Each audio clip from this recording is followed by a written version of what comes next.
Paper third 11वी paper third page number 59 single phase AC motor.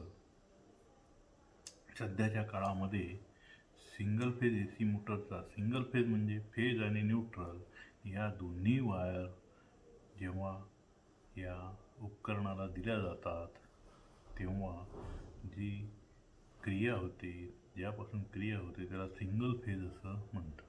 म्हणजेच phase आणि neutral, फेजमधून current वाहतो, न्यूट्रलमधून voltage वाहतं. तर सिंगल फेज AC मोटर हा जो धडा आहे तो धडा जो आपण घेतलेला आहे म्हणजे घरगुती उपकरणामध्ये AC मोटर सगळ्यात जास्त प्रमाणात वापरली जाते. उदाहरणार्थ मिक्सर, त्यानंतर ब्लेंडर, त्यानंतर अजून विविध भाग यामध्ये वापरले जातात आणि विविध उपकरणे वापरले जातात. आणि त्यामध्ये AC मोटर म्हणजे आपल्या घरामध्ये सगळ्यात मोठं म्हणजे AC मोटर म्हणजेच मिक्सर आणि वॉटर पंप हे दोन महत्त्वाचे उपकरणं आपल्या घरामध्ये वापरले जातात. तर त्यासाठी याचा जो भाग आहे किंवा जी मोटर आहे त्याचा अभ्यास यामध्ये केला जातो. घरगुती उपकरणामध्ये फॅन्स आहेत, मिक्सर आहे, व्हॅक्यूम क्लीनर आहे, रूम कूलर आहे, वॉशिंग मशीनमध्ये सिंगल फेज मोटरचा वापर केला जातो. मिक्सरचा प्रत्येक घरामध्ये अगदी मिक्सर आहेच, फॅन आहेच. रूम कूलर नसला तरी मिक्सर आणि फॅन हे कमीत कमी प्रत्येक घरामध्ये असतात. म्हणून या मोटरचा अभ्यास करणं गरजेचं आहे. तसेच वेगवेगळ्या उद्योगधंद्यामध्ये सुद्धा मोठ्या प्रमाणात याचा वापर केला जातो. या मोटर सिंगल फेज AC सप्लायवर चालतात त्यांना सिंगल फेज AC मोटर असे म्हणतात. सिंगल फेज म्हणजे परत एकदा बघा, फेज आणि न्यूट्रल या दोन वायरचा सप्लाय म्हणजेच AC सप्लाय, त्यावर ज्या मोटरी चालतात त्याला AC मोटर असे म्हणतात. या मोटरचे स्टेटर सिंगल फेज वाइंडिंगसाठी बनलेले असतात. तसंच या मोटर इलेक्ट्रोमॅग्नेटिक इंडक्शनच्या तत्त्वावर चालतात, म्हणून त्या सिंगल फेज इंडक्शन मोटर असेही म्हणतात. या single phase AC motor 1 HP पेक्षा कमी क्षमतेचे असतात. त्यांना फ्रॅक्शनल हॉर्स पॉवर असे म्हणतात. तुम्ही जर एखाद्या मोटरच्या नेमप्लेटवर बघितलं तर FHP मोटर असं लिहिलेलं असतं. सर्व घरगुती उपकरणामध्ये साधारणतः FHP मोटर वापरतात. म्हणजेच 1 HP म्हणजे 746 वॅट. HP म्हणजे हॉर्स पॉवर. 1 हॉर्स पॉवर म्हणजे 746 वॅट म्हणजे 1 हॉर्स पॉवर. हॉर्स पॉवर म्हणजे अश्वशक्ती, मराठीत काय म्हणतात, अश्वशक्ती. तर फ्रॅक्शनल हॉर्स पॉवर क्षमतेच्या मोटर्स घरगुती उपकरणामध्ये वापरल्या जातात. त्याचं कार्यतत्व बघा, डायग्राम बघा. यामध्ये जेव्हा एक वाइंडिंग असलेल्या स्टेटरला सिंगल फेज सप्लाय दिला असता त्यामध्ये चुंबकीय क्षेत्र निर्माण होते, परंतु ते चुंबकीय क्षेत्र फिरते चुंबकीय क्षेत्र नसते, तर ते बदलते चुंबकीय क्षेत्र असते. या बदलत्या चुंबकीय क्षेत्रामुळे म्युच्युअल इंडक्शन या तत्वानुसार रोटर कंडक्टरमध्ये EMF निर्माण होतो व त्यामुळे ह्या कंडक्टरमधून प्रवाह वाहतो की ज्यामुळे रोटर कंडक्टरवर एक प्रकारचा फोर्स निर्माण होतो. स्टेटरच्या बदलत्या चुंबकीय क्षेत्रामुळे परिणामी फोर्स मात्र शून्य होतो. म्हणून सिंगल फेज मोटर या स्वतःहून स्वयंचलितपणे फिरत नाही किंवा स्वतःहून फिरत नाही. लक्षात घ्या, तुम्ही बटन प्रेस केलं की मोटर लगेच सुरू होते. तुम्ही कसं म्हणणार की ह्या स्वयंचलित का नाही? स्वयंचलित आहेत, लगेच चालू तर होतात. परंतु इलेक्ट्रिकमध्ये बघा, परत जेव्हा एक वाइंडिंग असलेल्या स्टेटरला सिंगल फेज सप्लाय दिला असता त्यामध्ये चुंबकीय क्षेत्र निर्माण होते, परंतु ते चुंबकीय क्षेत्र फिरते नसते, तर ते फक्त बदलते असते.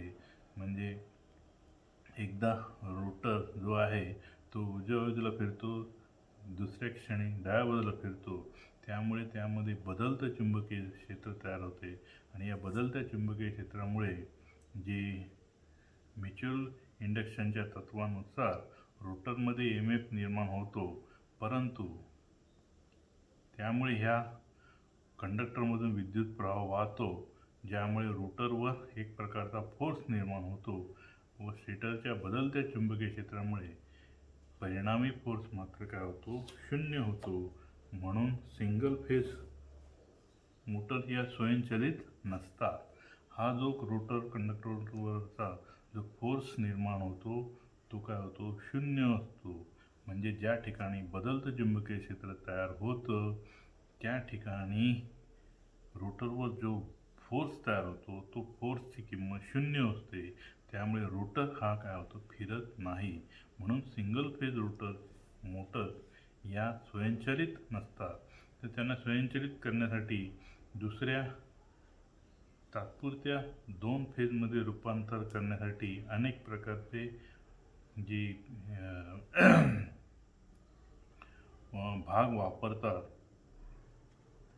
ते स्वयंचलित होण्यासाठी वापरतात. सिंगल फेज मोटार स्वयंचलित होण्यासाठी फिरत्या चुंबकीय क्षेत्राची आवश्यकता असते, पण ते चुंबकीय क्षेत्र फिरतं मिळवण्यासाठी स्प्लिट फेज पद्धत किंवा शेडेड पोल पद्धती वापरून एका फेजचे 2 फेजमध्ये तात्पुरत्या स्वरूपामध्ये रूपांतर केले जाते. अशा प्रकारे सिंगल फेज मोटर स्वयंचलित करता येऊ शकतात. लक्षात घ्या, अनेक यामध्ये पद्धती वापरतात की फिरतं चुंबकत्व मिळवण्यासाठी स्प्लिट फेज पद्धती किंवा शेडेड पोल पद्धती वापरून एका फेजचे 2 फेजमध्ये तात्पुरत्या कारणासाठी रूपांतर केले जाते. डायग्राममध्ये बघा की सिंगल फेज मोटरचे तत्व हा AC सप्लाय दिलेला आहे, ही स्टेटर वाइंडिंग आहे आणि हा मधला जो आहे तो रोटर आहे. हा जो जेव्हा सप्लाय दिला जातो तेव्हा या स्टेटर वाइंडिंगमध्ये चुंबकीय क्षेत्र तयार होतो, परंतु चुंबकीय क्षेत्र निर्माण झाल्यानंतर यामध्ये जे चुंबकीय क्षेत्र निर्माण होतं ते बदलतं चुंबकत्व निर्माण होतं आणि ते बदलतं असल्यामुळे काय होतं की म्युच्युअल इंडक्शनच्या तत्वामध्ये रोटर वाइंडिंगमध्ये करंट निर्माण होतो किंवा EMF निर्माण होतो, इलेक्ट्रोमोटिव्ह फोर्स निर्माण होतो. परंतु त्यामधला जो प्रवाह आहे त्या प्रवाहामुळे रोटर कंडक्टरवर फोर्स निर्माण होतो, परंतु हा जो फोर्स आहे, परिणामी फोर्स आहे तो शून्य होतो. त्यामुळे हा जो दाखवला F=0 यामध्ये निर्माण होणारा फोर्स आहे तो एकमेकांच्या विरुद्ध दिशेने आणि किमतीने मात्र शून्य होतो. एकमेकांना काय होतो, विरोध होतो आणि म्हणून फोर्स काय शून्य होतो. म्हणून ते मोटर ही स्वयंचलित सुरू होत नाही. तर यामध्ये रचना बघूया. आता आपण कार्यतत्व बघितलं म्हणजेच हा जे बदलतं चुंबक जे तयार होत असतं ते आपल्याला फिरतं करण्यासाठी त्यामध्ये स्प्लिट फेज पद्धत किंवा शेडेड पोल पद्धत वापरून एका फेजचे रूपांतर 2 फेजमध्ये तात्पुरत्या करणे काही सेकंदासाठी, म्हणजे त्यामुळे आपल्याला बदलतं चुंबकत्व मिळतं आणि त्यामुळे जो रोटर आहे तो फिरायला लागतो. हा जो मधला दाखवला आहे तो शाफ्ट आहे, त्या बाजूने दाखवली ती वाइंडिंग आहे. ह्याच्यावरचे जे फोर्स आहे ते बघा, बाण एकामेकांच्या विरुद्ध दाखवलेले आहेत. त्यामुळे फोर्स काय होतो, परिणामी फोर्स काय शून्य होतो आणि रोटर फिरत नाही. मग त्यासाठी स्प्लिट फेज करण्यासाठी किंवा शेडेड पोल पद्धत वापरून तात्पुरत्या करण्यासाठी 2 फेजमध्ये रूपांतर केलं जातं आणि मोटरमध्ये फिरतं चुंबकत्व तयार होऊन मोटर लगेच सुरू होते. एक यामध्ये रचना बघा, स्टेटर. मोटरच्या स्थिर असणाऱ्या भागास स्टेटर असे म्हणतात. हा जो भाग दाखवलेला आहे हा जो आहे तो स्टेटर आहे. इथं लिहिलेला स्टेटर डायग्राममध्ये बघा स्टेटर म्हटलेलं आहे आणि ही जी आतमध्ये दाखवली ती वाइंडिंग आहे. त्यानंतर हा मोटर इलेक्ट्रोमॅग्नेट मध्ये जो आहे तो इलेक्ट्रोमॅग्नेट तयार होतो. त्यानंतर मोटर फ्रेम ही जी संपूर्ण आहे ती मोटर फ्रेम ही टर्मिनल बॉक्स याच्या सहाय्याने वाइंडिंगचे कनेक्शन यामध्ये येतात आणि याला सप्लाय देऊन मोटर सुरू केली जाते. त्यानंतर एंड प्लेट, या दोन्ही बाजूनी या 2 एंड प्लेट याला फिट केल्या जातात आणि त्यामध्ये हा जो आहे तो रोटर यामध्ये टाकला जातो. तर यामध्ये मोटरचा स्थिर असणाऱ्या भागात स्टेटर म्हणतात. सिलिकॉन स्टीलच्या पातळ पट्ट्यांपासून स्टेटरचे हे कोअर बनवल्या जाते, खाचा ह्या बनवल्या जातात आणि या खाचामध्ये काय असतं, या खाचांमध्ये वाइंडिंग टाकली जाते, त्याला स्टेटर वाइंडिंग असं म्हणतात. स्टेटर म्हणजे स्थिर राहणे म्हणून याला स्टेटर म्हणतात. आणि स्टेटर जी वाइंडिंग स्टेटरच्या खाचेमध्ये टाकली जाते, कोअरमध्ये टाकली जाते, त्याला स्टेटर वाइंडिंग असं म्हणतात. एडी करंट, हिस्टेरेसिस लॉस आणि एडी करंट लॉस टाळण्यासाठी कोअर हा लॅमिनेटेड असतो. लॅमिनेटेड म्हणजे चकत्यांपासून बनलेला असतो. उघड्या गाळ्याचे किंवा अर्धबंद गाळ्याचे स्टेटर कोअर असतात. म्हणजे यामध्ये गाळे जे आहेत म्हणजे खाचा आहेत या उघड्या असतात, शक्यतो उघड्या असतात. त्यामध्ये वाइंडिंग टाकणं सोपं जातं. किंवा अर्धबंद गाळ्याचे स्टेटर कोअर असतात जे फॅनमध्ये असतात. ते एनेमल्ड कॉपर तारेच्या कॉईलपासून स्लॉटमध्ये टाकून वाइंडिंग केली जाते. ही जी दिसते ती वाइंडिंग असते. खाचेमध्ये टाकतात. खाचेमध्ये टाकल्यानंतर त्यावर इन्सुलेशन जो कॉटन टेप असतो ती गुंडाळली जाते. त्यानंतर त्यावर वॉर्निश टाकलं जातं आणि कनेक्शन या टर्मिनल बॉक्समध्ये जोडले जातात.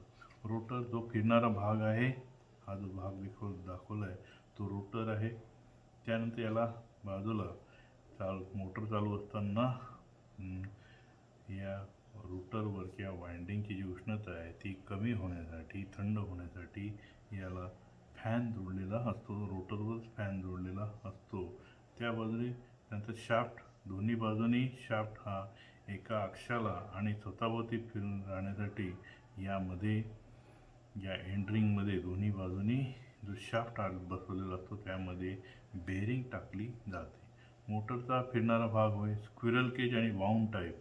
स्क्विरल केज आणि वाऊंड टाईप असे दोन प्रकारचे रोटर सिंगल फेज AC मोटरमध्ये वापरले जातात. हा जो आहे तो स्क्विरल केज आहे. यामध्ये जे खाचा आहेत त्या तिरक्या असतात, कारण चालू असताना असा जो आवाज येतो तो कमी होण्यासाठी आणि इंटरॅक्ट कमी होण्यासाठी याचा उपयोग केला जातो. 5.3 मध्ये हे दाखवलेलं आहे ते स्क्विरल केज रोटर दाखवलेला आहे. लॅमिनेटेड सिलिकॉन स्टीलच्या पातळ पट्ट्यांपासून रोटर बनलेला असतो. हा जो आकार दिसतो त्याप्रमाणे चकत्या बनवून त्या एकमेकांवर ठेवून रोटर बनवला जातो खाचांच्या स्वरूपात. रोटरच्या अर्धबंद गाळ्यामध्ये ॲल्युमिनियम किंवा कॉपरचे बार भरलेले असतात. शेवटी हे सर्व बार एका ॲल्युमिनियम किंवा कॉपर रिंगच्या साहाय्याने शॉर्ट केले जातात. हे जे रिंग आहेत हे कॉपर एंड रिंग याला म्हणतात. त्यांनी काय केले जातात, यामध्ये फिट केले जातात. शेवटी हे सर्व बार ॲल्युमिनियम किंवा कॉपर रिंगच्या साहाय्याने शॉर्ट केले. साधारणपणे वाऊंड टाईप रोटर हे DC मोटरमध्ये वापरले जातात आणि की जो आर्मेचर या नावाने प्रचलित आहे. आर्मेचर कोरसुद्धा लॅमिनेटेड सिलिकॉन स्टीलच्या पातळ पट्ट्यापासून बनलेला असतो. हे आपण यापूर्वीच बघितलेले आहे. बघा, याच्यामध्ये महत्त्वाचं वाऊंड टाईप रोटर हा DC मोटरमध्ये वापरला जातो, तर AC मध्ये स्क्विरल केज रोटर वापरला जातो. सेंट्रिफ्युगल स्विच, यामध्ये या एंड रिंगमध्ये या शाफ्टवर एक मोटरच्या आतमध्ये बसवलेलं एक मेकॅनिकल स्विच होय. फिरणाऱ्या रोटरवर निर्माण होणाऱ्या सेंट्रिफ्युगल बलच्या तत्वानुसार हे स्विच कार्य करतो. फिरणाऱ्या रोटरवर निर्माण होणाऱ्या सेंट्रिफ्युगल बलच्या तत्वानुसार स्विच कार्य करतो. सेंट्रिफ्युगल स्विच हा स्टार्टिंग वाइंडिंगच्या सिरीजमध्ये जोडलेला असतो. लक्षात घ्या, महत्त्वाचं. सेंट्रिफ्युगल स्विच यामध्ये 2 तारा निघाले असतात. यामध्ये एक प्रकारची स्प्रिंग असते. जेव्हा प्रमाणापेक्षा जास्त बल निर्माण होतं तेव्हा हा काय होतो, म्हणजे थोडक्यात काय, जेव्हा सेंट्रिफ्युगल स्विच म्हणजे जेव्हा चालू होतो तेव्हा यामध्ये बल्ब काय असतं, 0 असतं. जेव्हा हा स्टार्टिंग वाइंडिंगच्या एक्सिसमध्ये जोडलेला असतो, मोटरच्या सामान्य वेगाच्या 70 ते 80% वेग होतात. सेंट्रिफ्युगल स्विचच्या साहाय्याने स्टार्टिंग वाइंडिंग सर्किटमधून अलग करतो. म्हणजे स्टार्टिंग वाइंडिंगचा वेग, समजा या मोटरचा वेग जर समजा 1000 RPM असेल, रिव्हॉल्युशन पर मिनिट, 70 ते 80% म्हणजे 700 ते 800 RPM वेग झाला की जे बल्ब निर्माण होतं, त्यामुळे हा सेंट्रिफ्युगल स्विच काय होतो, स्विच हा स्टेटर वाइंडिंगला सर्किटमधून अलग करतो आणि रोटर हा रनिंग वाइंडिंगवर चालू राहतो. एंड प्लेट्स, शाफ्ट आणि बेरिंगला आधार देण्याचे काम एंड प्लेट्स करते. हे जे दोन प्लेट्स आहेत दोन्ही बाजूने एंड प्लेट्स करते. तसेच मोटरच्या अंतर आतील भागाचे संरक्षण सुद्धा करतात. एंड प्लेट्स या रोल्ड स्टील किंवा कास्ट स्टीलपासून बनवलेल्या असतात. सिंगल फेज मोटरचे आता प्रकार बघा. Split phase motor, capacitor start, induction run motor, permanent capacitor motor, capacitor start capacitor run motor, shaded pole motor आणि युनिव्हर्सल मोटर. स्प्लिट फेज मोटरची डायग्राम बघा दाखवलेली आहे. यामध्ये हा सेंट्रिफ्युगल स्विच, ही वाइंडिंग सिरीजमध्ये आहे. स्टार्टिंग वाइंडिंगला सिरीज वाइंडिंग असं म्हणतात.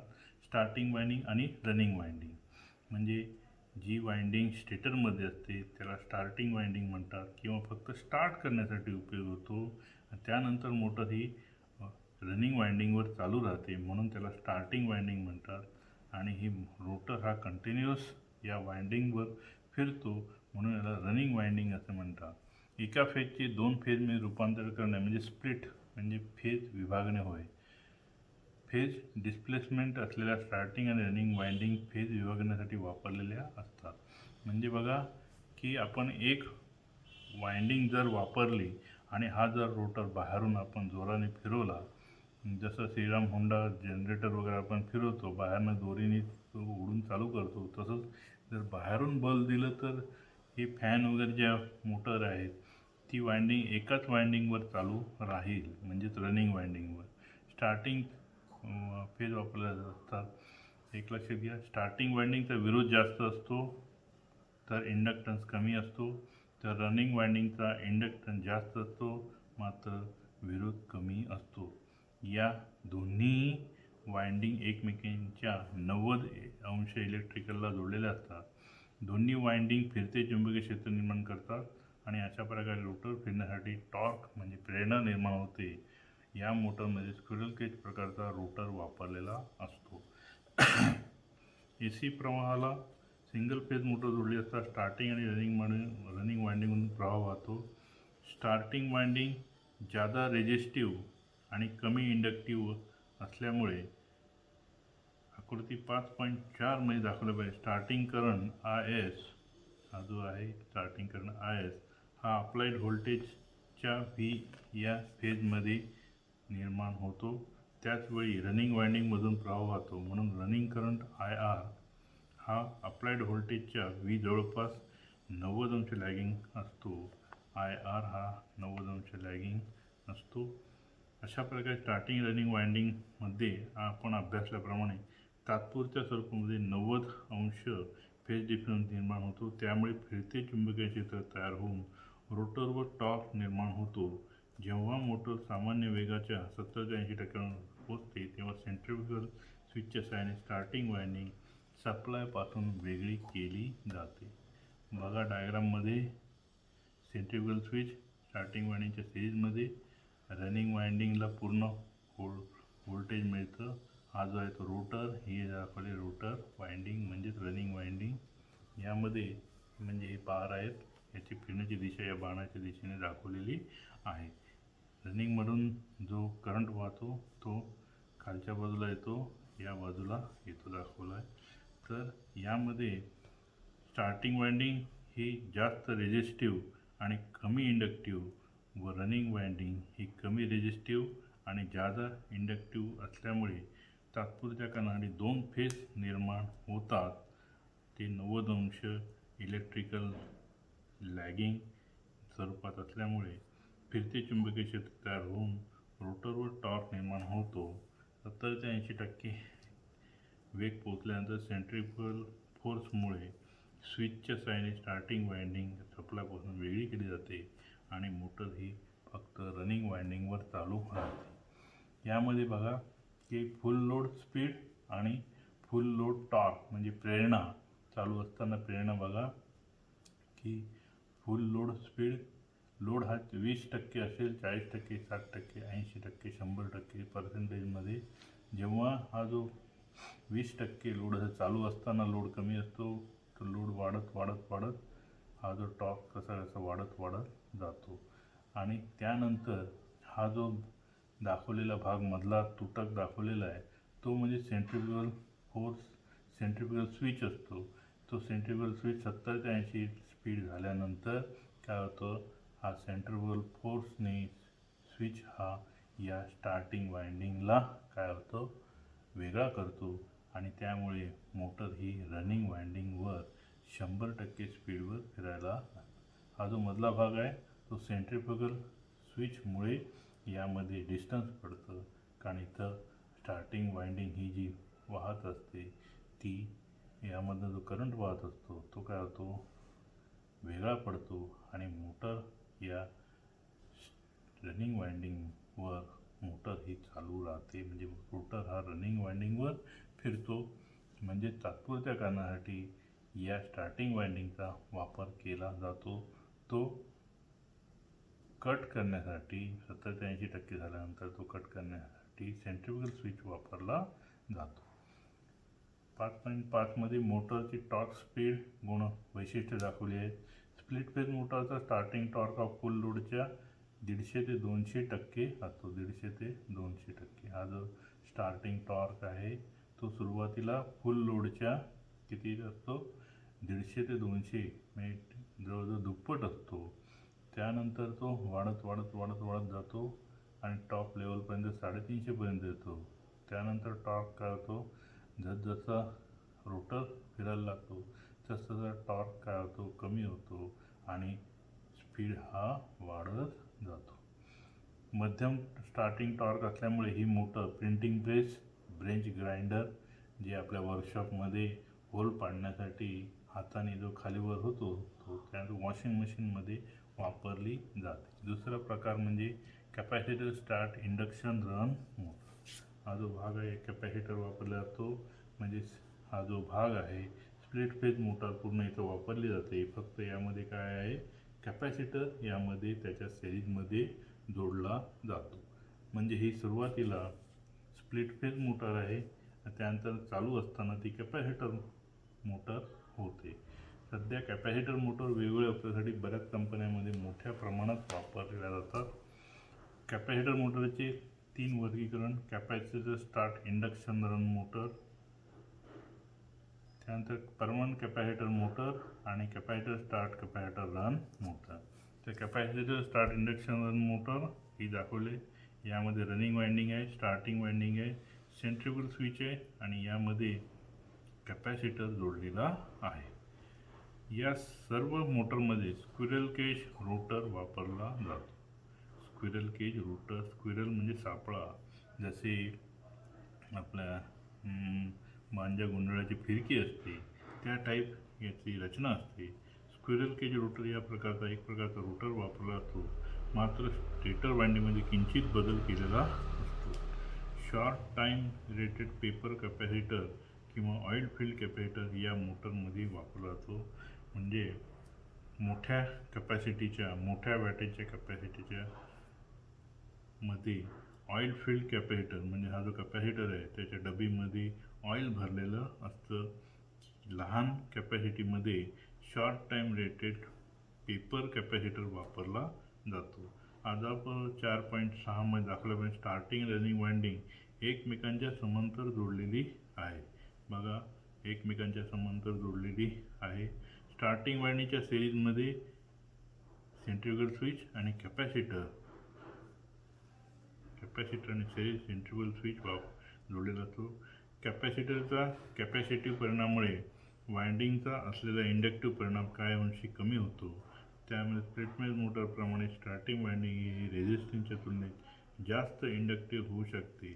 त्यामुळे स्टेटरमध्ये फ्लक्स वाढू लागतात. म्हणजे चुंबकीय रेषा वाढल्यामुळे मोटरचा टॉर्क काय होतो वाढतो. म्हणून स्प्लिट फेज मोटरपेक्षा कॅपॅसिटर स्टार्ट इंडक्शन मोटरचे स्टार्टिंग टॉर्क आहे ज़्यादा होतो. बघा याचा स्टार्टिंग टॉर्क स्प्लिट फेजचा किती आहे 150 ते 200 आहे. इथे किती आहे 450 ते 500 मध्ये हा स्टार्टिंग टॉर्क आहे. स्टार्टिंग टॉर्क इंडक्शन रन मोटरची टॉर्क स्पीड गुणोत्तर आहे स्पीड आणि फुल लोड टॉर्क. टॉर्क किती आहे बघा स्टार्टिंग टॉर्क 0 पर्यंत डायरेक्ट 450 म्हणजे स्टार्टिंग या मोटरचा स्टार्टिंग टॉर्क आहे जास्त आहे.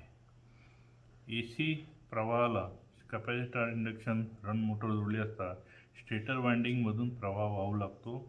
वेक्टर डायग्राममध्ये स्टार्टिंग करंट IS हा लिडिंग असतो. यामध्ये बघा IS म्हणजे स्टार्टिंग करंट हा लिडिंग आहे, यामध्ये काय लॅगिंग आहे. तर यामध्ये व्होल्टेज काढलेला आहे, त्यानंतर IS आणि IR हा काय या बाजूने वरच्या बाजूने आला की त्याला लिडिंग म्हणतात, खालच्या बाजूने आला तर लॅगिंग असं म्हणतात. आणि त्याचा परिणामी हा जो टोटल करंट आहे तो त्याचा परिणामी करंट हा करंटच्या स्वरूपामध्ये दाखवलेला आहे. तर यामध्ये IS हा लिडिंग असतो, तर त्याचवेळी रनिंग IR हा अप्लाइड व्होल्टेजच्या लॅगिंग असतो. त्यामुळे 90° फेज डिफरन्स मिळू लागतो आणि मोटर फिरू लागते. मोटरचा वेग 70 ते 80% होऊन लागतात. सेंट्रिफ्युगल स्विच आणि स्टार्टिंग वाइंडिंगमधून बघा स्प्लिट फेज मोटरप्रमाणे स्टार्टिंग म्हणून येते. हा जो 70 ते 80 स्पीड झाला इथे की यामधला जो लोड आहे तो काय होतो वाढत जातो, पण स्टार्टिंग टॉर्क काय होतो इथनं बघा 300 झाला, त्यानंतर 200 झाला, 100 म्हणजे टॉर्क हा कमी कमी होत जातो आणि स्पीड हा वाढत जातो. म्हणजे टॉर्क आणि स्पीड एकमेकांच्या व्यस्त प्रमाणात बदलतात. सेंट्रिफ्युगल स्विच आणि स्टार्टिंग वाइंडिंग सप्लायपासून अलग होते. स्पीड प्रेरणा आणि वेग गुणवैशिष्ट्य दाखवले. कॅपॅसिटर स्टार्ट इंडक्शन मोटरचा टॉर्क किती आहे 450 ते 500 लोडचे. साधारणपणे तो फुल लोडच्या 40%, म्हणजे बघा हा 40%, हा 40% झाला असतो. स्टार्टिंग टॉर्क जास्त असल्यामुळे ही motor refrigerator, washing machine, centrifugal pump, lathe machine, printing प्रेसमध्ये वापरलेली असते. बघितलं. त्यानंतर परमनंट तिसरा प्रकार म्हणजे परमनंट कॅपॅसिटर मोटर. तो दिलेलाच नाही, त्याचेच प्रकार आहे ना. बरं. त्यानंतर यामध्ये ॲक्च्युली 2 पाहिजे. परमनंट कॅपॅसिटर मोटर ह्या परमनंट का म्हणतात, तर कॅपॅसिटर हा रनिंग किंवा रोटर फिरत असताना सुद्धा सर्किटमध्ये भाग घेतो, स्टार्टिंग आणि कॅपॅसिटर, म्हणून याला परमनंट कॅपॅसिटर मोटर असं म्हणतात. या मोटरमध्ये सेंट्रिफ्युगल स्विच नसतो. सगळ्यात जो डिफरन्स आहे यामध्ये सेंट्रिफ्युगल स्विच नसतो, कारण कॅपॅसिटर आणि रनिंग स्टार्टिंग वाइंडिंग ही सर्किटमधून अलग होत नाही. म्हणून स्टार्टिंग वाइंडिंग सिरीजमध्ये कॅपॅसिटर कायम असतो. म्हणून या मोटरला परमनंट कॅपॅसिटर किंवा कॅपॅसिटर स्टार्ट रन मोटर असे म्हणतात. कंटिन्युअस टाईम रेटिंग असलेल्या ड्राय कॅपॅसिटर या मोटरमध्ये वापरलेला असतो. Permanent capacitor motor single phase supply जोडले असतात. फिरते चुंबकीयता तयार होऊन मोटरमध्ये टॉर्क निर्माण होतो. या मोटरची टॉर्क स्पीड व गुणवैशिष्ट्य दाखवली आहे. Permanent capacitor motor starting torque खूपच कमी असतो. लक्षात घ्या बघा, स्टार्टिंग टॉर्क किती आहे, हा 20 इथपर्यंत झाला. स्टार्टिंग टॉर्क इथे 100पेक्षाही कमी आहे. साधारणपणे तो फुल लोडच्या 50 ते 100% म्हणजे हा यामध्येच असतो, 100च्या आत असतो. कमी स्टार्टिंग टॉर्क, त्यामुळे कमी आवाज. चांगल्या पॉवर फॅक्टरमध्ये ही मोटर, कारण जिथे जिथे कॅपॅसिटर वापरलेला आहे तिथली कार्यक्षमता, त्या मोटरची कार्यक्षमता चांगली असते, म्हणजे पॉवर फॅक्टर हा चांगला असतो, म्हणजे जास्तीत जास्त पॉवर फॅक्टर असतो. कमी स्टार्टिंग टॉर्क, कमी आवाज. चांगल्या पॉवर फॅक्टरमध्ये ही motor table fan, ceiling fan, air ब्लोअरमध्ये मोठ्या प्रमाणात वापरतात. तिसरा प्रकार म्हणजे capacitor start capacitor run motor. यामध्ये 2 कॅपॅसिटर वापरलेले असतात. या मोटरमध्ये 2 कॅपॅसिटर वापरले असतात. उत्तम स्टार्टिंगसाठी उच्च किमतीचा कॅपॅसिटर वापरतात, तर दुसरा कॅपॅसिटर कमी किमतीचा कंटिन्युअस रेटेड कॅपॅसिटर चांगल्या रनिंग गुणवत्तेसाठी वाइंडिंगमध्ये कायम जोडलेला असतो. यामध्ये या मोटरचा स्टार्टिंग टॉर्क बघा जास्त आहे. बघा कुठपर्यंत स्टार्टिंग टॉर्क इथपर्यंत 250 ते 300पर्यंत आहे. या मोटरचा इकडंच आहे. या मोटरचा स्टार्टिंग टॉर्क शेडेड पूल मोटरचा आहे का स्टार्ट शेडेड पूल टाकून दिलं त्यांनी. तर यामध्ये हा शेडेड पोल मोटरचा नाही आहे, हा आहे या एक minute capacitor start run motor. त्यानंतर शेडेड पोल मोटर, हा ॲक्च्युली हा इकडे पाहिजे, हा तिकडे पाहिजे होते. तर यामध्ये हा जो भाग दाखवलेला आहे इथं डायग्राममध्ये दाखवलेला मी काढलेली आहे, हा जो आहे तो स्टार्टिंग वाइंडिंग किंवा स्टार्टिंग वाइंडिंग आणि रनिंग वाइंडिंग मध्ये रोटर याचा जो आहे तो या बाजूनी आहे. एक मिनिट, याचा जो स्टार्टिंग टॉर्क आहे तो जास्त आहे, हा पूर्ण जास्त आहे, हा इथपर्यंत येतो. त्यानंतर हा जो भाग आहे तो एक या सेंट्रिफ्युगल स्विचच्या सहाय्याने एक कॅपॅसिटर जो स्टार्टिंग वाइंडिंगच्या सिरीजमध्ये जोडलेला असतो तो 70 ते 80% झाल्यानंतर हा जो सेंट्रिफ्युगल स्विच आहे या सेंट्रिफ्युगल स्विचच्या सहाय्याने हा कॅपॅसिटर काय होतो आणि स्टार्टिंग वाइंडिंग सर्किटमधून अलग होतो आहे आणि मोटर ही रनिंग वाइंडिंगवर चालू राहते. हा जो भाग आहे तो कुठला आहे, सेंट्रिफ्युगल स्विचचा आहे. आणि त्यानंतर हा कमी कमी स्टार्टिंग टॉर्क कमी कमी होतो आणि मग मोटर फुल लोडवर किंवा फुल स्पीडवर चालू राहते. या मोटर स्टार्टिंग टॉर्क जास्त असतो म्हणून या मोटर सेंट्रिफ्युगल पंप, घरगुती फ्लोअर मिल, छोटे एअर कॉम्प्रेसरमध्ये वापरतात. त्यानंतर शेडेड पोल मोटर, हा जो शेडेड पोल मोटर आहे हा इकडे पाहिजे, हा इकडे पाहिजे असं. शेडेड पोल मोटरचा रोटर हा इतर मोटरच्या रोटर सारखाच असतो, मात्र स्टेटरमध्ये थोडाफार फरक असतो. शेडेड पोल मोटरचे पोल हे DC मशीनच्या स्टेटर पोल किंवा फील्ड पोल सारखे असतात. छायांकित जो भाग आहे व अछायांकित भाग अशा दोन भागामध्ये शेडेड पोल मोटरची विभागलेली असते. 5.12 मध्ये दाखवल्याप्रमाणे एकूण स्लॉटच्या हा जो आहे स्लॉटच्या 1/3 भाग हा छायांकित केलेला आहे. त्या भागास खास पाडून त्यामध्ये कॉपरची जाड शेडिंग रिंग ही जी आहे त्याला शेडिंग रिंग असं म्हणतात किंवा कॉईलच्या आकारासारखेच बसवले असते.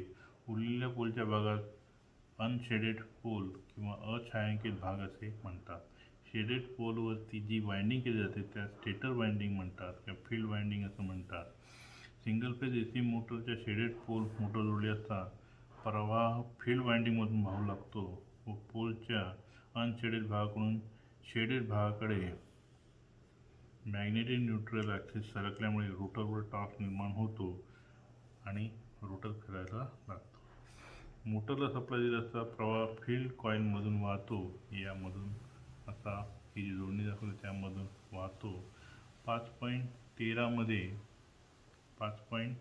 मध्ये दाखवल्याप्रमाणे सप्लायच्या पहिल्या पॉझिटिव्ह अर्ध्या सायकलमध्ये असताना प्रवाह वाहू लागतो. त्याचबरोबर चुंबकीय क्षेत्र वाढते. हे वाढलेले चुंबकीय क्षेत्र शेडिंग रिंगकडून कापले जाते. ही जी शेडिंग रिंग आहे त्यामधून कापले जाते व फॅराडेच्या इलेक्ट्रोमॅग्नेटिक इंडक्शनच्या नियमानुसार शेडिंग रिंगमध्ये EMF तयार होतो व त्या रिंगमध्ये सुद्धा प्रवाह वाहू लागतो. या प्रवाहामुळे पोलमध्ये फ्लक्स निर्माण होतात व हे फ्लक्स लेन्झच्या नियमानुसार पोलमध्ये असलेला मुख्य फ्लक्स वाढवण्यास विरोध करतात. म्हणून शेडेड भागातील परिणामी फ्लक्स कमी होतो. मुख्य फ्लक्सच्या एकसारख्या वितरणावर त्यामुळे परिणाम होतो व त्यामुळे मॅग्नेटिक न्यूट्रल ॲक्सिस पोलच्या डावीकडे सरकतो. AC सप्लायच्या अर्ध्या सायकलमध्ये आता वेळ T2 स्थिती असताना प्रवाह आणि फ्लक्स स्थिर आहे तरीसुद्धा शेडेड रिंगकडून फ्लक्स कापले जातात. मात्र मुख्य फ्लक्स स्थिर असल्यामुळे रिंगमध्ये EMF निर्माण होत नाही, म्हणून शेडिंग रिंगकडून निर्माण झालेला फ्लक्स नसतो. त्यामुळे संपूर्ण पोलभोवती फ्लक्सचे एकसारखे वितरण झाल्यामुळे MNA पोलच्या मध्यभागी येतो. T3 स्थिती असताना प्रवाह आणि फ्लक्स कमी होण्यास सुरुवात होते व पुन्हा शेडिंग रिंगकडून मुख्य फ्लक्स कापल्यामुळे फ्लक्स निर्माण होतो. त्यामुळे रिंगमध्ये EMF निर्माण होतो. तसेच शेडिंग रिंगमध्ये निर्माण झालेला प्रवाह आणि फ्लक्स हे मुख्य फ्लक्सला कमी होण्यास विरोध करतात. छायांकित भागामध्ये मुख्य फ्लक्स या फ्लक्समध्ये वाढतात त्यामुळे पोलच्या उजवीकडे सरकतो. अशा प्रकारे NMAची जागा अनशेडेड भागाकडून शेडेड भागाकडे बदलण्यामुळे रोटरवर टॉर्क निर्माण होतो व ACच्या निगेटिव्ह हाफ सायकलला सुद्धा अशाच प्रकारे क्रिया घडते. तर याचा शेडेड पोलचा स्टार्टिंग टॉर्क अतिशय कमी असतो, तसेच त्याची कार्यक्षमतासुद्धा कमी असते, परंतु सहज दुरुस्त करता येणारी कमी किंमत आणि आकाराने लहान असल्यामुळे टेबल फॅन, छोटे एअर ब्लोअर, हीट कन्व्हेक्टर खेळणी यामध्ये याचा वापर केला जातो. स्टार्टिंग टॉर्क बघा जवळजवळ 20-30% असतो. त्यानंतर हा वाढत जातो, स्पीड वाढत जातो, तरी टॉर्क वाढत नाही. 40% झाल्यानंतर थोडा वाढतो आणि परत कमी होऊन तो 100% स्पीडला चालू होतो. त्यानंतर शेवटची म्हणजे युनिव्हर्सल मोटर. AC आणि DC सप्लायवर जी मोटर चालू राहते किंवा सुरू होते त्यास युनिव्हर्सल मोटर असे म्हणतात. दोन्ही सप्लाय तुमच्याकडे तो सप्लाय मिक्सरला जर दिला, AC असेल किंवा DC असेल, तरी ती मोटर सुरू राहते. दोन्ही सप्लायवर कार्य करते म्हणून याला युनिव्हर्सल मोटर असे म्हणतात. युनिव्हर्सल मोटरची रचना DC सिरीज मोटरसारखीच असते. Field pole, field winding, yoke, armature, core, armature winding, commutator, brushes universal मोटरचे मुख्य भाग आहेत. कॉम्पन्सेटेड युनिव्हर्सल मोटर आणि नॉन कॉम्पन्सेटेड युनिव्हर्सल मोटर असे युनिव्हर्सलचे 2 प्रकार आहेत.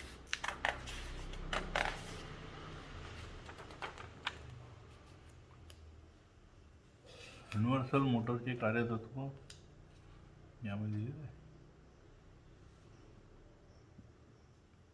बघा ही सर्किट डायग्राम बघा. यामध्ये बघा मध्ये हा जो दाखवला आहे आर्मेचर आहे, हा पोल आहे एन पोल, एस पोल.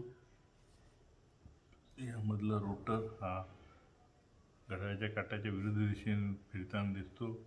याला 230 AC सप्लाय दिल्यानंतर या पोलमधून जी पोल वाइंडिंग आहे किंवा फील्ड वाइंडिंग आहे त्यामधून विद्युत प्रवाह वाहतो.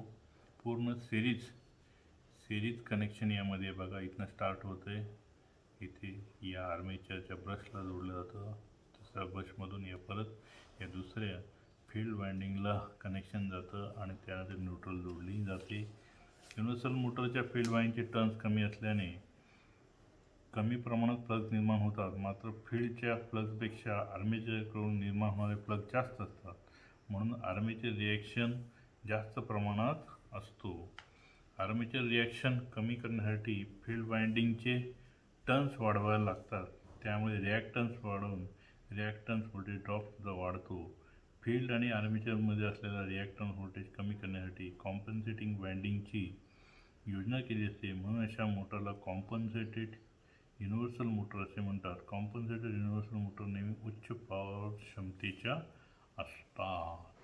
बघा यामध्ये डायग्राममध्ये बघा की पहिल्या हाफ सायकलमध्ये हा जो भाग आहे तो रोटर हा फिरतो, दुसऱ्या भागामध्ये हा रोटर फिरतो, दुसऱ्या निगेटिव्हमध्ये सुद्धा फिरतो.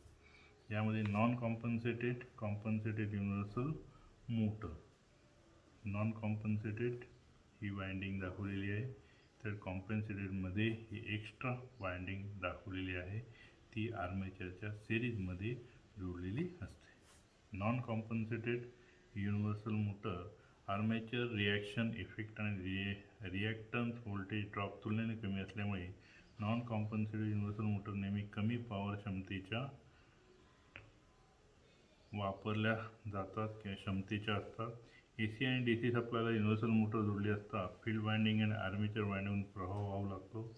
फील्ड फ्लक्स आणि आर्मेचर फ्लक्समुळे आर्मेचर टॉर्क निर्माण होतो, त्यामुळे पहिल्या पॉझिटिव्ह हाफ सायकलला आर्मेचर अँटी क्लॉकवाईज दिशेने फिरू लागतो. दोन्ही प्रवाहाची दिशा उलट असल्यामुळे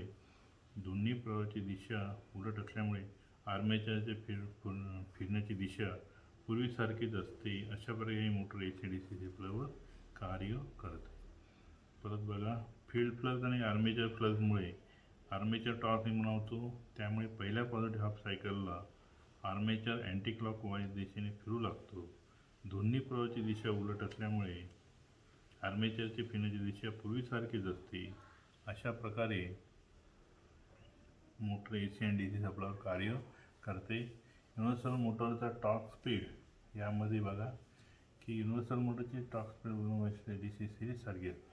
युनिव्हर्सल मोटरचा जास्त स्टार्टिंग टॉर्क जास्त वेगाची मोटर आहे, परंतु लोड वाढवला असता तिचा वेग कमी होतो. हा जो डी सीवर बघा, डी सी आणि ए सी दोन्ही त्यांच्यामध्ये दाखवलेलं आहे. तुम्ही जर समजा ए सी सप्लाय जोडला तर टॉर्क आणि डी सीमध्ये जोडला तरी टॉर्क काय जवळजवळ 100% टॉर्क आहे, फुल लोड टॉर्क आहे. सगळ्यात जास्त स्टार्टिंग टॉर्क या दोन्ही सप्लाय जरी वापरलं तरी आपल्याला 100% टॉर्क हा मिळू शकतो. सुरुवातीला सुद्धा ज़्यादा स्टार्टिंग टॉर्क ज़्यादा वेगाची मोटर आहे, परंतु लोड वाढवला असता तिचा वेग काय होतो, कमी कमी होतो. सुरुवातीला mixer, food processor, drill machine, vacuum cleaner, शिलाई मशीन, हेअर ड्रायर या उपकरणामध्ये ही मोटर वापरली जाते. म्हणजे यामध्ये फुल लोड स्पीड आणि टॉर्क याचा उलट केलेला आहे. हा जो टॉर्क आहे तो ए सीचा 500 आहे, याच्यामध्ये स्पीड आणि बघा हा स्पीड आहे 100 असेल तर टॉर्क ए सीमध्ये 500, म्हणजे खूपच जास्त काय आहे, स्टार्टिंग टॉर्क आहे. सिंगल फेज मोटरचे गुणवैशिष्ट्ये. ए सी मोटरमधील प्रेरणा आणि वेग यामधील संबंधास मोटरचे गुणवैशिष्ट्य असे म्हणतात. या गुणवैशिष्ट्यामुळे मोटरचा परफॉर्मन्स माहीत असल्याने वेगवेगळ्या ठिकाणी योग्य ती मोटर वापरण्यात मदत होते. सर्व सिंगल फेज मोटरची वैशिष्ट्ये आपण अभ्यासलेली आहेतच. सिंगल फेज मोटरमध्ये निर्माण होणारे दोष त्याची चाचणी घेऊन दुरुस्ती करणे. सर्वसाधारणपणे मोटरमध्ये अर्थ fault, open circuit fault, short circuit fault आणि रिव्हर्स फॉल्ट यासारखे दोष निर्माण होतात. त्यापैकी ग्राउंड दोष किंवा अर्थ फॉल्ट, ज्या मोटरची बॉडी विद्युत प्रवाहाच्या संपर्कात येते त्या मोटरची वाइंडिंग अर्थ झाली असे म्हणतात व त्यामुळे एखाद्याने स्पर्श करता शॉक बसतो आणि त्याच्या शरीरातून विद्युत प्रवाह वाहतो आणि विद्युत धक्का बसतो. वेगवेगळ्या कारणामुळे ग्राउंड दोष किंवा अर्थ दोष निर्माण होतो. त्याची कारणे खालीलप्रमाणे. फ्रेमला एंड प्लेट जोडण्यासाठी जे बोल्ट वापरले असतात त्याचा संपर्क जर वाइंडिंगशी झाला तर मोटरमध्ये ग्राउंड दोष किंवा अर्थ दोष निर्माण होऊ शकतो. स्लॉटच्या तोंडाशी असलेल्या लॅमिनेशनमध्ये वाइंडिंग वायर अडकल्यामुळे तसेच वाइंडिंग करत असताना इन्सुलेशन बाजूला सरकल्यामुळे किंवा वाइंडिंग करत असताना इन्सुलेशन तुटल्यामुळे हा दोष निर्माण होतो. सेंट्रिफ्युगल स्विच हा एंड प्लेटशी ग्राउंड झालेला असेल, म्हणजे स्पर्श करत असेल. कॅपॅसिटरमध्ये अर्थदोष निर्माण होत असेल तर त्याची जी चाचणी आहे ती चाचणी म्हणजेच अर्थदोषची. सिरीज टेस्ट लॅम्पचं एक टोक हे स्टेटर कोअरच्या किंवा बॉडीला स्पर्श करावा आणि प्रत्येक जी वाइंडिंग आहे त्या वाइंडिंगची एक टोक बाहेर काढून प्रत्येक वाइंडिंग ही काय करायची, आकृतीत दाखवल्यामुळे टेस्ट करायची. इथं टेकवायची. जर त्यामध्ये अंधुक प्रकाशला तर ज्यामध्ये अंधुक प्रकाशला दिवा त्यामध्ये अर्थदोष आहे असे समजावे. त्यामध्ये इन्सुलेशन पेपर टाकून तर टेस्टिंग करावी, अर्थदोष नसल्याची खात्री करावी. मोटरमधील ग्राउंड दोष शोधण्यासाठी सिरीज टेस्ट लॅम्प वापरतात. सिरीज टेस्ट लॅम्पची एक टेस्ट लाईट मोटरच्या वाइंडिंग टर्मिनलला जोडतात व दुसरी टेस्ट मोटरच्या स्टेटर कोअरला किंवा बॉडीला जोडतात. जर लॅम्प प्रकाशित झाला तर वाइंडिंगमध्ये अर्थदोष आहे असं समजतात.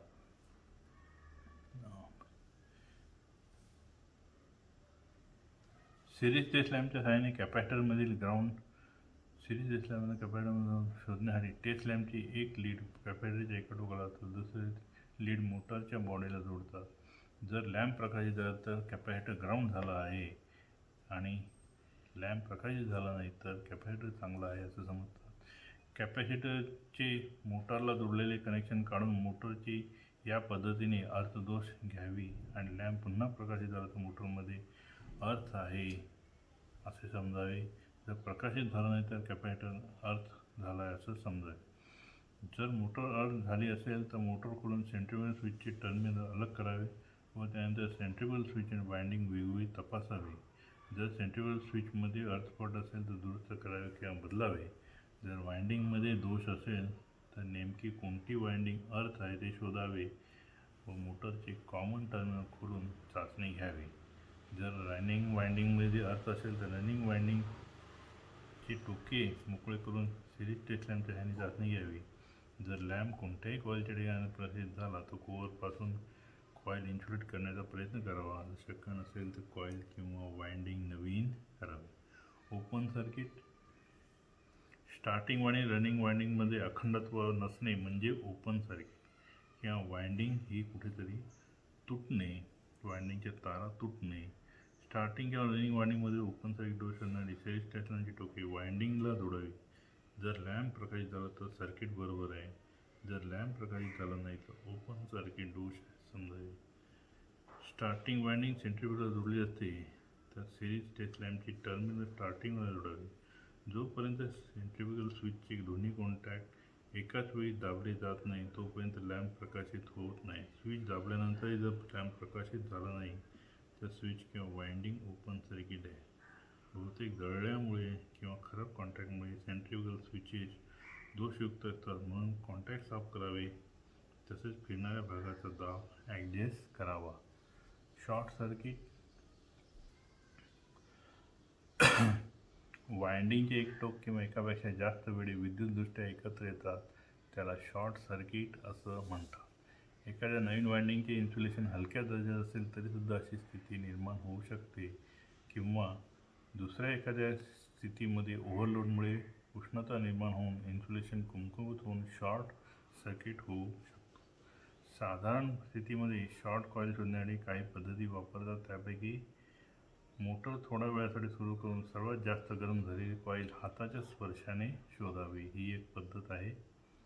सुरुवातीला ही पद्धत वापरली जाते.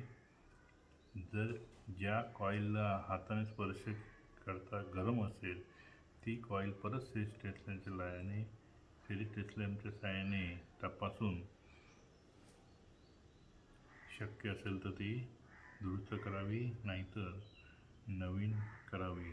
लॅमिनेटेड आयर्न कोअरभोवती कॉईल गुंडाळलेला ग्राउलरचा वापर करावा. तो AC 110 व्होल्ट सप्लायला जोडावा. मोटर खोलल्यानंतर स्टेटरच्या कोअरवरती ग्राउलर एका स्लॉटवर ठेवून दुसऱ्या स्लॉटवर फिरवावा. या प्रत्येक स्लॉटवर हॅकसॉ ब्लेड ठेवावे. ज्या ठिकाणी ब्लेड थरथरली त्यामध्ये शॉर्ट सर्किट दोष आहे असे समजावे. 5.25 मध्ये AC सप्लाय हा ग्राउलर आहे. या ग्राउलरवर या दोन स्लॉटवर हा ग्राउलर ठेवून सप्लाय द्यावा. आणि त्यावर हॅकसॉ ठेवावे.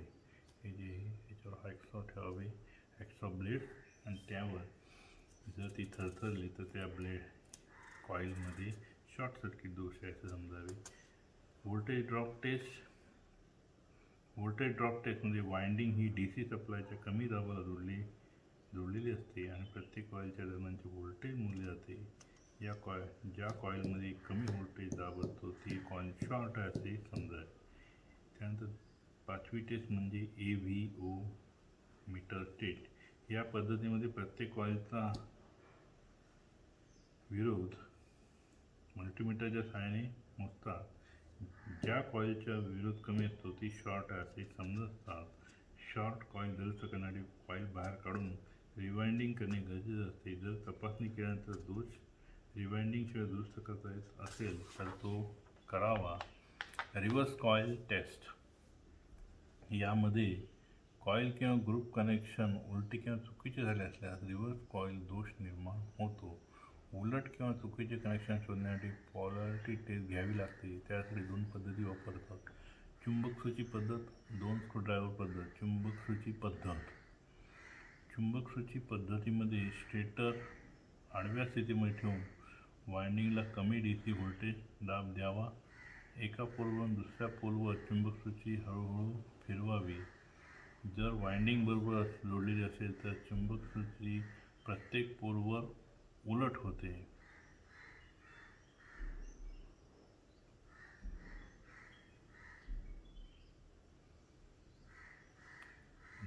दोन स्क्रूड्रायव्हर पद्धतीमध्ये स्टेटर उभ्या स्थितीमध्ये ठेवल्यावर वाइंडिंग AC किंवा DC सप्लायला कमी दाबाला जोडतात. एक स्क्रूड्रायव्हर पद्धती निकटच्या पोलच्या मध्यावर कोरमध्ये ठेवतात. निकटच्या दोन पोलांमधील पोलॅरिटी बरोबर असेल तर स्क्रूड्रायव्हर आकर्षले जातील आणि जर पोलॅरिटी बरोबर नसेल तर एक स्क्रूड्रायव्हर दुसऱ्या स्क्रूड्रायव्हरचा प्रतिकर्षण करते. एका पोलची पोलॅरिटी चुकीची आहे असे निदर्शनास आले तर त्या पोलचे टर्मिनल वट करून बरोबर करू शकता. AC मोटरची चाचणी घेणे व दोष शोधून काढणे. चाचणी घेणे व दोषयुक्त मोटरमधील दोष शोधण्यासाठी मोटरची चाचणी घेणे आवश्यक असते. त्यासाठी series test lamp, megger, multimeter वापरतात. ओपन सर्किट, शॉर्ट सर्किट किंवा सलगता टेस्ट. सिरीज टेस्ट लॅम्प उपकरण आकृती दाखवल्याप्रमाणे बघा. ही टर्मिनलला दोन कनेक्शन सिरीज टेस्ट लॅम्पची द्यायची. अंधुक प्रकाश मोटरच्या वायंडिंगमध्ये सलगता आहे. लॅम्प प्रकाशित होत नाही, वायंडिंगमध्ये ओपन सर्किट आहे. लॅम्प प्रखर प्रकाशित होतो, वायंडिंगमध्ये शॉर्ट सर्किट आहे. मेगरचे दोन कनेक्शन जसं वरच्या बाजूला जोडले तसं दाखवतो. काही रिडिंग दाखवतो, वायंडिंगमध्ये सलगता आहे. मोटर अमर्यादित रिडिंग दाखवतो, वायंडिंगमध्ये ओपन सर्किट आहे. मेगर 0 रिडिंग दाखवते म्हणजे शॉर्ट सर्किट आहे. मल्टीमीटर काही रिडिंग दाखवतो, मोटर वायंडिंग सलगत आहे. मल्टीमीटर अमर्यादित रिडिंग दाखवतो, ओपन सर्किट आहे. मल्टीमीटर 0 रिडिंग दाखवतो. ग्राउंड किंवा सिरीज टेस्ट लॅम्प वरील आकृतीप्रमाणे, परंतु टेस्ट लॅम्प, मेगर किंवा मल्टीमीटरने एक टर्मिनल बॉडीला लॅम्प प्रकाशित होतो. मोटरमध्ये ग्राउंड दोष आहे, लॅम्प प्रकाशित होत नाही. मोटरमध्ये ग्राउंड किंवा अर्थ दोष नाही. मेगर दुसरी टर्मिनल बॉक्समध्ये असलेल्या कनेक्शनला जोडावे. 0 रिडिंग किंवा थोडंफार रिडिंग, मोटरमध्ये ग्राउंड दोष आहे. अमर्यादित रिडिंग, मोटरमध्ये ग्राउंड दोष नाही.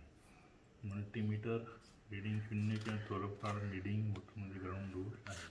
अमर्यादित रिडिंग, मोटरमध्ये ग्राउंड दोष नाही. दोष दुरुस्ती किंवा दोष निवारण. मोटर सुरू होत नाही, सॉकेटमध्ये सप्लाय नसेल. दुरुस्ती, टेस्ट लॅम्पच्या साहाय्याने सप्लाय तपासावा. मोटर ओव्हरलोड होत असेल, रोटर हाताने फिरवा. जर रोटर सहजपणे फिरत असेल तर मोटरवरील लोड कमी करा. लक्षात घ्या की रोटर हाताने फिरवा. जर रोटर सहजपणे फिरत असेल म्हणजेच बेरिंग चांगली आहे. जर सहज फिरत नसेल तर बेरिंग खराब झाली आहे असे समजा. कारणे तिसरा, स्टेटर वायंडिंग ओपन झाली असेल. सिरीज टेस्ट लॅम्पच्या सहाय्याने स्टेटर वायंडिंग तपासा. जर ओपन असेल तर सोल्डरिंग किंवा वायंडिंग करून वॉर्निश करावं. 4, सेंट्रिफ्युगल स्विच ओपन झाला असेल. सिरीज टेस्ट लॅम्पच्या सहाय्याने तपासणी करून दुरुस्ती करावी. 5, कॅपॅसिटर ओपन असेल किंवा शॉर्ट्स झाला असेल. सिरीज टेस्ट लॅम्पच्या साहाय्याने तपासणी करून शॉर्ट ओपन असेल तर नवीन टाकावा. रोटर शाफ्ट जाम किंवा बेंड झाला असेल, रोटर हाताने फिरवा. बेरिंग आणि एंड प्लेट तपासून बदला आणि योग्य प्रमाणात सैल करा. म्हणजेच आतमध्ये ऑइलिंग, ग्रीसिंग करून टाकावे, नाहीतर बेरिंग नवीन टाकावे. बेल्टवर चालणाऱ्या मोटरचा बेल्ट घट्ट असेल तपासून घ्या. जुनी वायंडिंग काढून गरज असेल तर रिवाइंडिंग करा किंवा बेल्ट नवीन टाकावा. मोटर सुरू करता फ्यूज उडतो, मोटर ओव्हरलोड होत असेल तपासून घेऊन मोटरवरील लोड कमी करावा. स्टेटर वायंडिंग शॉर्ट झाली असेल किंवा अर्थदोष निर्माण झाला असेल, मेगर किंवा सिरीज टेस्ट लॅम्पच्या सहाय्याने स्टेटर वायंडिंग तपासून घ्यावी. दुरुस्ती किंवा वायंडिंग करावी. स्टेटर वायंडिंगची जोडणी चुकीची झाली असेल, तपासणी केल्यानंतर योग्य ती जोडणी करावी.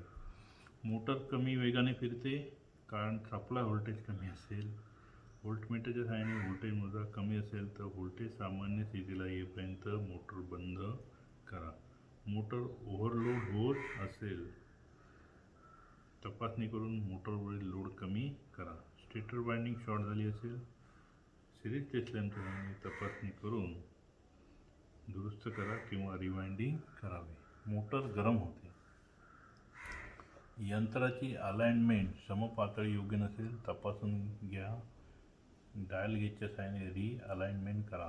पुली व्यवस्थित बसलेली नसेल तपासून घ्या. शाफ्टवर पुली व्यवस्थित बसवा. थोडी वाकडे तिकडे बसलेली असेल तर व्यवस्थित बसवा. व्हेंटिलेशन योग्य नसेल, मोटर स्वच्छ करा, त्यामुळे हवा मोटरच्या आतमध्ये सहज येईल. फॅनसुद्धा तपासा, सैल असेल तर घट्ट करा. मोटरमध्ये फॅन असतो, तो खराब झाला असेल, पाती तुटली असेल तर नवीन फॅनची पाती बसवावी किंवा फॅन नवीन बसवावा. 4. सप्लाय व्होल्टेज खूपच जास्त किंवा खूपच कमी असेल तर मोटर गरम होते. व्होल्ट मीटरने तपासा, जर जास्त किंवा कमी असेल तर योग्य व्होल्टेज द्या. 5वं कारण, बेअरिंग कोरडी पडून झिजली असेल, तपासून किंवा निरीक्षण करून घ्या. झिजली असेल तर नवीन टाका. बेअरिंग कोरडी झाली असेल, बेअरिंग तपासा आणि ग्रीस वापरून लुब्रिकेंट करा. मोटर ओव्हरलोड होत असेल, तपासून घेऊन लोड कमी करा. Stator winding centrifugal switch short झाला असेल म्हणून गरम होते, तपासा. स्टेटर आणि सिरीज वायंडिंग तपासून दुरुस्ती योग्य ठिकाणी दुरुस्ती करा. युनिव्हर्सल मोटरच्या ब्रशवरील स्प्रिंग टेन्शन खूप जास्त असेल, तपासणी करून योग्य स्थितीपर्यंत स्प्रिंग टेन्शन कमी करा. मोटर आवाज करते, कारणे पायावर मोटरची व्यवस्थित उभारणी नसेल, म्हणजे मोटरची स्थापना करताना जो बेस पाहिजे तो जर व्यवस्थित नसेल तर म्हणजेच नटबोल्ट टाईट करून हा दोष घालवता येतो. मोटरची जोडणी करताना मोटरचा एका भागात सैल झाला असेल, सर्व भाग नट बोल्ट याने स्पॅनरने किंवा स्क्रूड्रायव्हरने फिट करावे. स्टेटरच्या कोअरचा आतून रोटर घासत असेल, जर आवाज येत असेल तर तो ऐका. जर रोटर बेंड असेल तर काळजीपूर्वक दुरुस्त करा. लेथ मशीनवाल्याकडे जाऊन हा दोष दुरुस्त करता येतो. बेअरिंग कोरडी पडली असेल, त्वरित बेअरिंग बदलून टाका, ग्रीसिंग करा किंवा नवीन टाका. युनिव्हर्सल मोटरच्या कॉम्युटेटरवर स्पार्किंग निर्माण असेल, कॉम्युटेटर तपासून स्पार्किंग निर्माण होण्याची कारणे शोधा. शक्यतो कॉम्युटेटरमध्ये खड्डे पडतात, त्यामुळे त्यामध्ये करता येईल नाही. वेग नियंत्रण,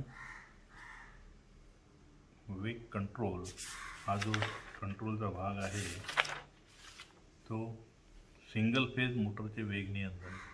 सिंगल फेज मोटरचा वेग बदलण्यासाठी टर्मिनल व्होल्टेज नियंत्रण कसं करता येतं तर पहिले टर्मिनल व्होल्टेज कमी करतात. काही मोटर्समध्ये वेग नियंत्रण स्टेटर वायंडिंगमध्ये ॲक्झिलरी वायंडिंगची रचना केली असते. खालील काही साध्या सोप्या मोटरचे वेग नियंत्रण करत आहेत. सप्लाय व्होल्टेज कमी करावे. आता सप्लाय व्होल्टेज कमी करण्यासाठी या सप्लायमध्ये रिओस्टॅट किंवा बदलता रेजिस्टन्स टाकावा. त्याच्या साहाय्याने आपल्याला हा रेजिस्टन्स कमी जास्त करून आपण सप्लाय व्होल्टेज कमी जास्त करू शकतो. किंवा रेग्युलेटर वापरा. रेग्युलेटर आपण सिलिंग फॅनमध्ये रेग्युलेटर वापरतो, त्याच्या साहाय्याने 1, 2, 3, 4 जसं स्पीड आपल्याला कमी पाहिजे, स्पीड कमी करतो, म्हणजेच आपण त्याला सप्लाय व्होल्टेज काय करतो, कमी जास्त करतो. रिओस्टॅट पद्धत म्हणजेच हा जो पहिली पद्धत आहे ती रिओस्टॅट पद्धत. सर्व पद्धतीमध्ये अगदी सोपी पद्धत. स्टेटर वायंडिंगच्या सिरीजमध्ये बदलता विरोध जोडल्यामुळे टर्मिनलला मिळणारे व्होल्टेज काय होते, कमी होते. त्यामुळे प्रवाह आणि फ्लक्ससुद्धा कमी निर्माण होतात. प्रवाह आणि फ्लक्स कमी झाल्यामुळे मोटरचा वेग काय होतो, कमी होतो. या पद्धतीने साहाय्याने सामान्यतः वेगापेक्षा कमी किंवा रेटेड स्पीड मिळवू शकतो. रिओस्टॅटमध्ये बरीच पॉवर खर्च होते. या पद्धतीमध्ये हा दोष आहे. तसंच क्षम्य मर्यादेपेक्षा कमी आपला व्होल्टेज कमी करता येत नाही, नाहीतर मोटर काय होते, गरम होते.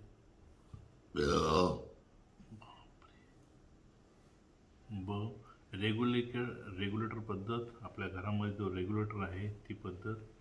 या पद्धतीची कार्यक्षमता रिओस्टॅट सारखीच असते, परंतु रेग्युलेटर पद्धतीमध्ये वेग नियंत्रण 4 ते 5 टप्प्यापर्यंत मिळू शकते. तर रिओस्टॅट पद्धतीमध्ये रिओस्टॅटची किंमत बदलून वेग नियंत्रणामध्ये सहज बदल करू शकतो. रेग्युलेटर पद्धतीचा वापर टेबल फॅन आणि सिलिंग फॅनच्या वेग नियंत्रणासाठी मोठ्या प्रमाणात होतो.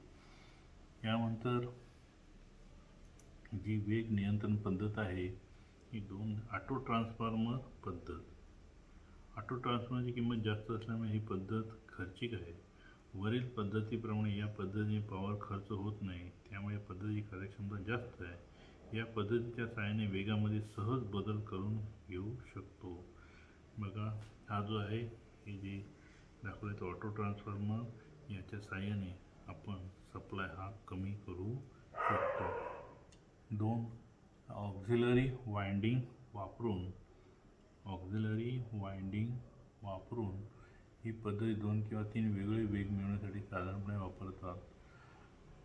2 वेगाच्या मोटर्समध्ये रनिंग वाइंडिंगला सिरीजमध्ये एक जादा वाइंडिंग जोडली जाते, त्याला ऑक्झिलरी म्हणतात. दुय्यम त्या वाइंडिंगला ऑक्झिलरी वाइंडिंग म्हणतात. या स्थितीमध्ये मोटर कमी वेगाने फिरते. मोटरचा वेग वाढवण्यासाठी एका स्विचच्या सहाय्याने रनिंग वाइंडिंगला सिरीजमधून ऑक्झिलरी वाइंडिंग डिस्कनेक्ट करतात. म्हणजे हा जो एचवर आला की हे वाइंडिंग सर्किटमधून काय होते, कमी होते आणि मोटर ही रनिंग वाइंडिंगवर कंटिन्यू चालू राहते. 3 वेगाच्या मोटरसाठी यामध्ये या पद्धतीत कार्यतत्व वरील 2 वेगाच्या मोटर्सप्रमाणेच असते. फक्त या ठिकाणी 3ऱ्या वेगासाठी ऑक्झिलरी वाइंडिंगमधून एक जादा टॅपिंग काढली जाते. वरील सर्व चर्चेच्या पद्धती सर्वसाधारणपणे स्प्लिट फेज मोटर आणि कॅपॅसिटर मोटरमध्ये वापरल्या जातात. सप्लाय व्होल्टेज कमी करून शेडेड पोलमध्ये वेग नियंत्रण करू शकते. शेडेड पोलमध्ये वेग नियंत्रण चोक कॉईल पद्धत किंवा बूस्टर कॉईल पद्धत वापरली जाते. चोक कॉईल पद्धत शेडेड पोल मोटरच्या वेग नियंत्रणासाठी मोटरच्या मेन वाइंडिंग या सिरीजमध्ये चोक कॉईल जोडली जाते. कुठे बघा डायग्राममध्ये इथे चोक कॉईल जोडली जाते. LMH म्हणजे लो मिडियम हाय. यामध्ये हा जी वाइंडिंग आहे ही वाइंडिंग बघा कशी कशी जोडलेली आहे. त्या फेजला म्हणजे सप्लायरच्या सिरीजमध्ये ही चोक जोडली जाते व त्याच्या सहाय्याने आपण शेडेड पोल मोटरची वेग नियंत्रण करता येते. टॅपिंग काढल्यामुळे मोटर वेगवेगळे वेग मिळतात. टेबल फॅनमध्ये पद्धत सर्रास वापरली जाते. बूस्टर कॉईल पद्धत शेडेड पोलच्या मोटर वेग नियंत्रणासाठी एक जास्त वाइंडिंग केली जाते, त्याला बूस्टर वाइंडिंग असं म्हणतात. जेव्हा स्विच हाय स्थितीत असतो तेव्हा सर्किटमध्ये बूस्टर वाइंडिंग जोडली जात नाही, त्यामुळे मोटरचा वेग जास्त होतो. आणि जेव्हा स्विच लो स्थितीला असतो तेव्हा सर्किटमध्ये बूस्टर वाइंडिंग जोडली जाते. ही बूस्टर वाइंडिंग, ही जी वाइंडिंग दाखवली ती बूस्टर वाइंडिंग जोडली जाते. त्यामुळे मोटरचा वेग कमी होतो. जर 2 वेगापेक्षा अधिक वेगाची गरज असेल तर बूस्टर वाइंडिंगमधून जास्त टॅपिंग बाहेर काढले जातात. युनिव्हर्सल मोटरचे वेग नियंत्रण यामध्ये रिओस्टॅट पद्धती 4.35 मध्ये 4.35 मध्ये रिओस्टॅट पद्धत दाखवलेली आहे. ही फील्ड वाइंडिंग, ही आर्मेचर वाइंडिंग आणि यामध्ये सिरीजमध्ये रिओस्टॅट या प्रकारचे वापरले जाते. 5.36 मध्ये दाखवल्याप्रमाणे या पद्धतीमध्ये फील्ड वाइंडिंगमधून काय केले जाते, टॅपिंग काढले जातात.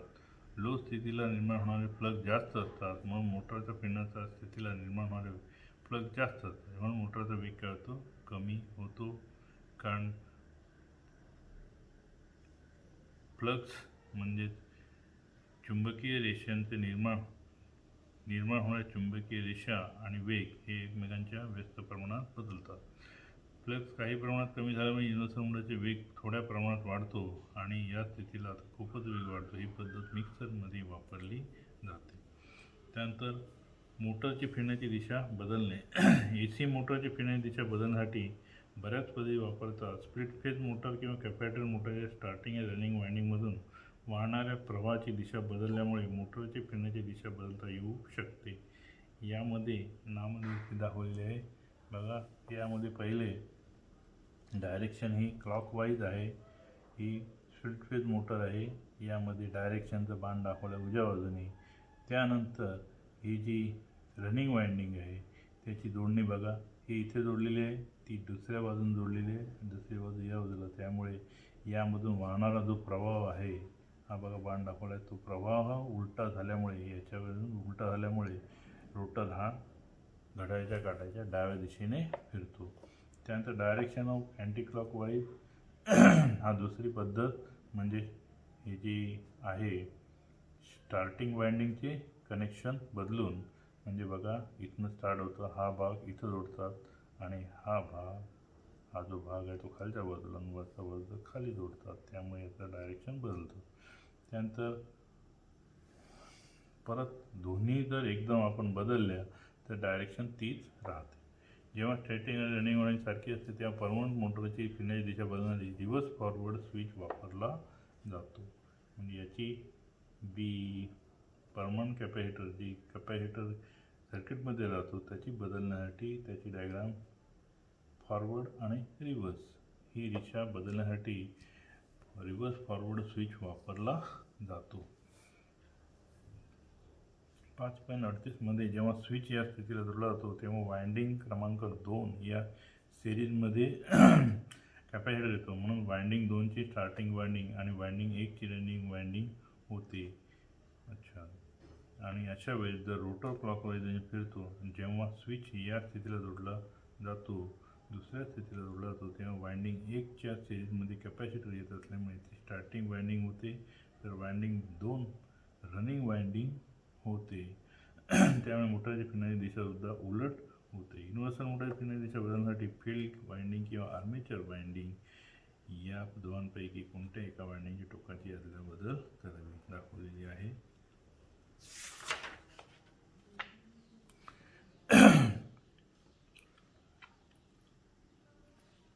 शेडेड पोल मोटरची फिरण्याची दिशा बदलण्यासाठी MNA मॅग्नेटिक न्यूट्रल ॲक्सिस पोलच्या अछायांकित भागाकडून छायांकित पोल भागाकडे सरकणे गरजेचे आहे. परंतु मोटरच्या रचनेनुसार फिरण्याची दिशा बदलू शकत नाही. तरी काही प्रकारच्या शेडेड पोल मोटरमध्ये स्टेटर खोलून तो उलटा दिशेने टाकला असता फिरण्याची दिशा बदलता येते. शेडेड पोल मोटरची फिरण्याची दिशा या पद्धतीने बदलता येते. सिंगल फेज AC मोटरची सुव्यवस्था किंवा किपिंग.